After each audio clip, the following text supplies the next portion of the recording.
Thank you, ma'am. Happy Monday. I'll explain in a moment. I will explain in a moment. Thank you for being here.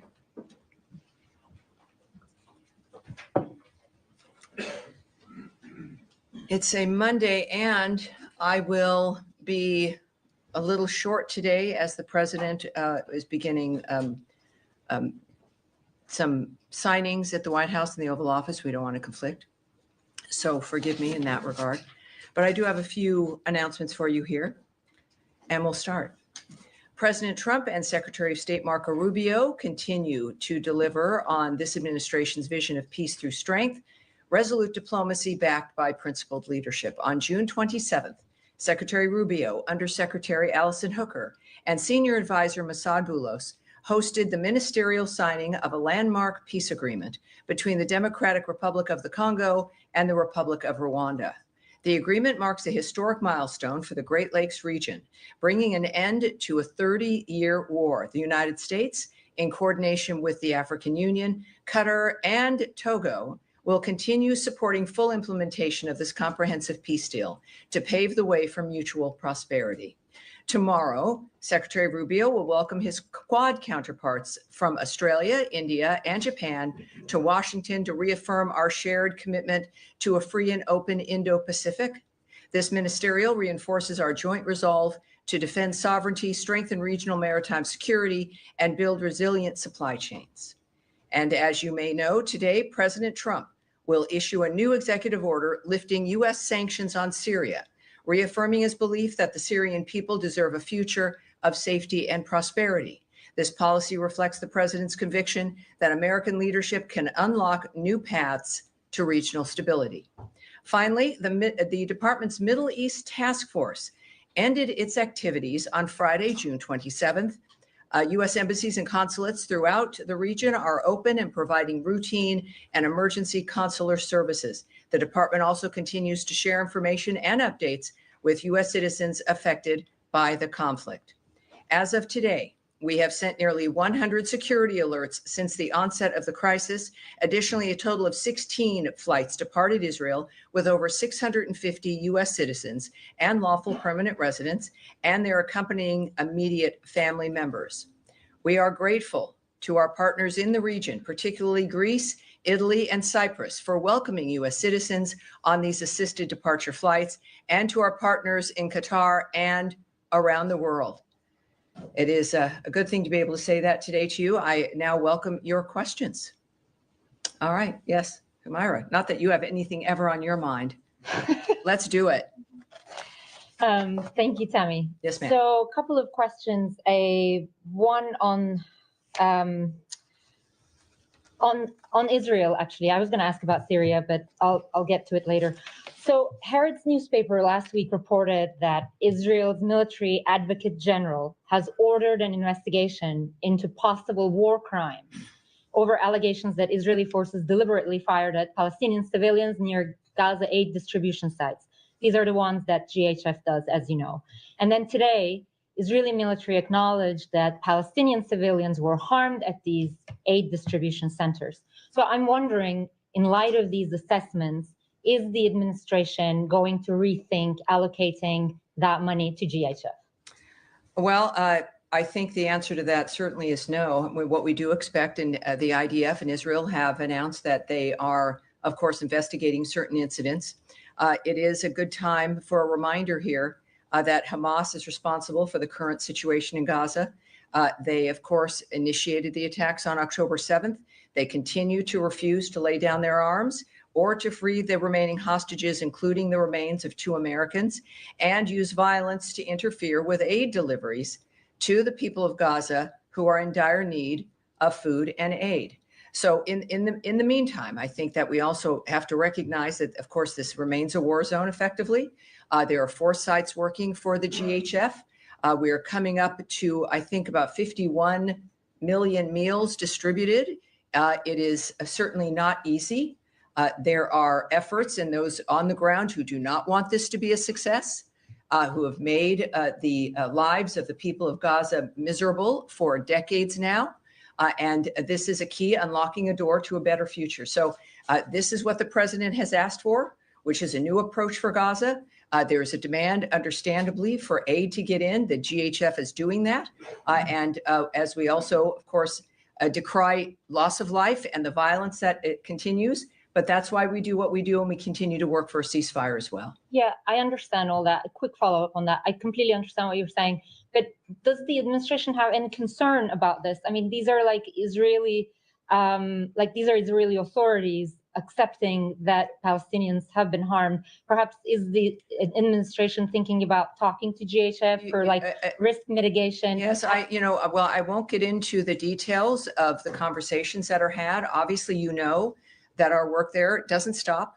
We continue on. We're still working. The president noted the other day that there's potential for a ceasefire. We look forward to that. Clearly, it's been maybe a little over a week since American power and Donald Trump's leadership has changed the Middle East forever. So there's still more to do. We recognize that Israel is doing the appropriate thing with investigating certain allegations. And we certainly, like everyone else, will be watching that. And at the same time, we also know that there are people on the ground who want to disrupt and disturb the success of this because of the nature of this industrial complex that has allowed this to go on for decades. So we are working to get aid in, at the same time still working for that ceasefire, still hoping to make the difference for Gaza. And of course, I think our action and the issues with Iran speak to our commitment to changing the Middle East so people can live in peace. Andrea Mitchell. Thank you so much. A related follow-up, acknowledging that obviously Hamas started this on October 7th and broke the ceasefire and are still holding hostages.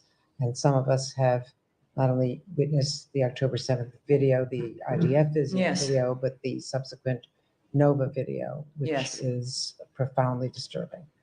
Acknowledging all of that. Yes, ma'am. How does the president's aspirations for a ceasefire, now that the landscape has been changed appreciably, how is that affected by the Israeli strikes in Gaza City today? How does he view any of that with alarm? Are there conversations with the government of Israel? I would caution that with reports from the area, that we in fact honor the fact that there are investigations and to wait for actual facts. That I think will be very useful. Again, at the same time, we know the president has an excellent relationship with Bibi Netanyahu, that we in fact have made a commitment. He has from the beginning of this administration to change that environment. And it's that commitment remains. Certainly, we know the story is that 51 million meals have been distributed through the region, through Gaza. We also know the president has called for new ideas. This is part of that. And the regional partners are acting on that as well. We know this can't continue. Israel is an ally of ours. We, of course, I'm not going to discuss or presume to know the conversations the president's having. That is his prerogative. May I just clarify? Yes, ma'am. I may have been imprecise. I was not referring to any strikes on the aid of food delivery. I was referring to separate strikes that have been reported in the north, in Gaza City, that resulted in several casualties. Well, again, this is a war zone. Hamas has still not put down their weapons. We had a ceasefire, which they violated and refused to engage in another one. We continue, despite all of that, to get another ceasefire, but the ceasefire was broken by Hamas. It's a war. If to speak about the specifics of what Israel is doing, I would direct you to the Israeli government. And I think it's important to recognize that this is a process that is ongoing. Our role in this is to help ease the suffering as much as we can. And certainly part of that is going to hopefully get a ceasefire. President is optimistic, and so we will be as well. Right. Matt Lee maybe has a question. Sure. Thank you, sir. Yes, I do. I do want to ask about Syria, but first I just want to get very, very briefly. I might want to go on and on, How Matt. do you decide? Well, my question is going to be very, very. Oh, all right. Yes. How do you decide when it's okay to speak about revoking someone's visa? Because for years and years and years, decades, in fact, in covering this building, it's always the mantra has been visa records are confidential. And yet we have a situation where an entertainer in the UK has had his visa revoked very publicly by the Deputy Secretary of State in a tweet, Mhm. retweeted by Secretary Rubio and confirmed by other officials. Mhm. So what's the deal with this law? Does it not really apply unless you want it to, unless you don't want to talk about it? Well, yeah, I can't speak to the decisions at the times of when to discuss something of this sort. What we do know is a very public dynamic with individuals. We have a very public policy and procedure and process now that we're discussing regarding national security and how we are handling the visa process. In this particular case, of course, what you're referring to is the tweet from our Deputy Secretary of State, Christopher Landau, that the State Department has revoked the U.S. visas for the members of the Bob Villain band in light of their hateful tirade at Glastonbury, including leading the crowd in death chants. Foreigners who glorify violence and hatred are not welcome visitors to our country. Now, we've stated that when it comes to how we vet people, if they are going to be coming here to be helpful, to be nice people, to be great tourists, or if they're coming for other reasons, that every sovereign nation has a right to decide who's going to come to this country. So we've been public about that standard. And this was a very public event that violated, as you've seen from the Deputy Secretary's tweet, that very basic standard about the nature of who we want to let into the country. That's all right. It is important the American people support us taking care about who comes here. And I think his tweet and the Secretary's language and his approach on the policy speaks for itself. Okay, so it basically, if it's a public kind of facing thing, then Well, you're I didn't say okay that. I with- said in this case that's what has occurred. And I think that it's the policy certainly is clear for individuals, but when we're thinking about the nature of the policy itself that has been publicly discussed, they chose to do so this time. And then just also very briefly on Syria, there is this, as you mentioned, the president's going to be signing this executive order Correct. shortly in the next 10, 15 That's minutes or so.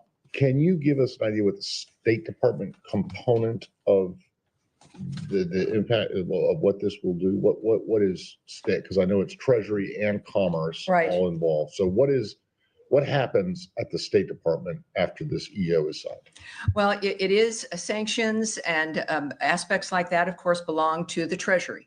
A lot of people don't know that they're the ones who manage that with the application, the nature of what occurs. I will repeat what my colleague Caroline said just a little bit ago about this event. The president is going to sign an executive order to terminate the U.S. sanctions program on Syria.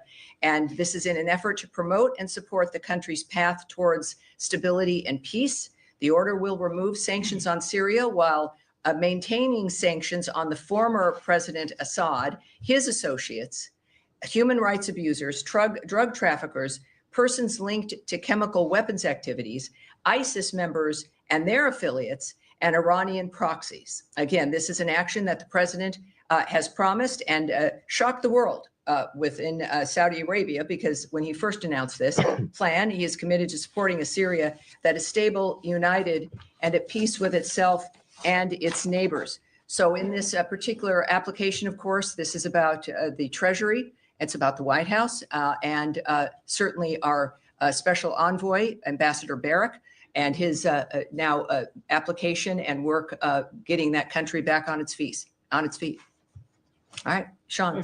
Can I go back to the music a bit? Yes, sir. On Glastonbury, just getting to the decision to revoke the visas, members of this administration, particularly the vice president, have been very vocal about free expression, saying that even if things are hateful, particularly the vice president took to task Germany and to a certain extent the UK, saying that there are laws that prohibit hateful content and insults, that those are inappropriate. What's the difference here? I mean, I'm not justifying, I'm not supporting the Bob Dylan as a band, but why is it that this speech is out of line while you have there's at the same time a push to not to outlaw free expression elsewhere when it comes to insults? Right. I think that, again, this is not about the nature of a concert, I suppose, but it really is about our standards, about who we let in the country, that we're not telling people what they can sing about or what they can say. It's not involved here at all. They obviously felt free to say what they were saying and chanting at Glastonbury, and they can do that. And we can do what we do. So it really is about the issue of national security, about issues of violence, the increase certainly of anti-Semitism, but of terrorism in general. That dynamic, the crime in the United States, what happened with the open border, the transnational gangs that are here, this kind of wanton dynamic that has ruined American lives, that has created cities that are unlivable. And every American deserves better. They deserve to know they have leadership, as we do now. And that's why they voted for Donald Trump, was simple, basic law and order, respect for your neighbor. And if you're coming to this country, respect for the people who are here. So I think that when we think about why you have a visa system, which is in part to vet and to stop and to ask questions, is to take that seriously. Well, can I just pursue that in one other case of free expression? Hungary, Prime Minister Orban, who of course is a close ally of the president, tried to ban a pride parade this weekend. Tens of thousands and hundreds of thousands of people came out. Does the U.S. have a view on that? Do you think that it's justified to ban an LGBTQ pride parade? Well, when the vice president or any of us speak about the nature of policy, or I think what's important regarding freedom of expression, that's our plan and what we feel is important to convey, and then what countries do is their business. Events happen all over the world, as we know, every day, which the United States has no comment about. And we have nothing to add on this matter.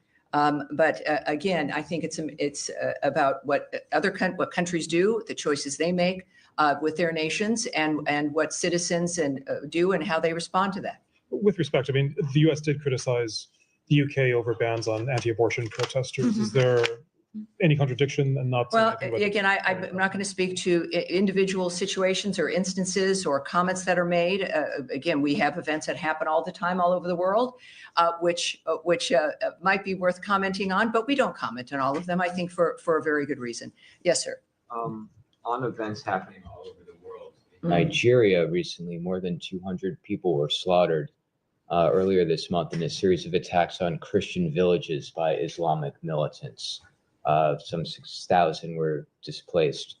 What's state doing to address this? Is there anything state can do to address this? Well, I can't speak about what is being discussed now or is in any kind of diplomatic conversations or planning, et cetera, but I'm going to be briefing again on Wednesday. Today is a unique week because we have the Quad with the Secretary tomorrow, which I'll be a part of.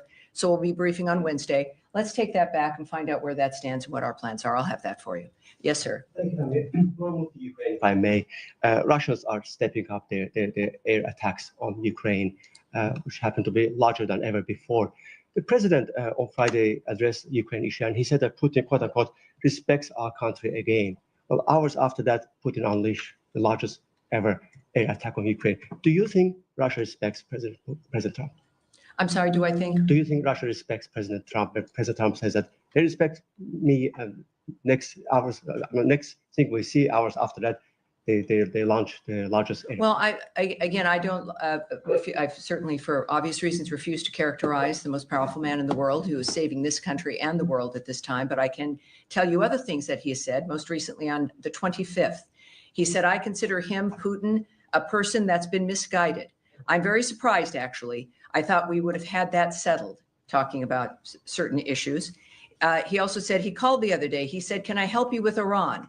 I said, no, you can help me with Russia.